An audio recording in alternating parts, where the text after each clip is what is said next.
You ask Tiger to solve. This deals with linear equations with one unknown. The final result is k equals -8. Let's solve it step by step.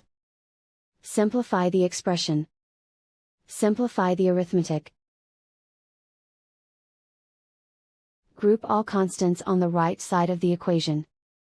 Add 12 to both sides. Simplify the arithmetic.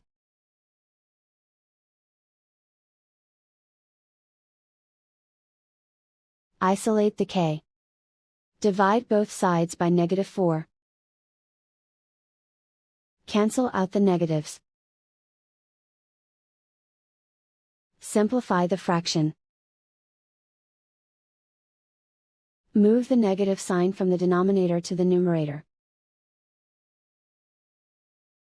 Find the greatest common factor of the numerator and denominator.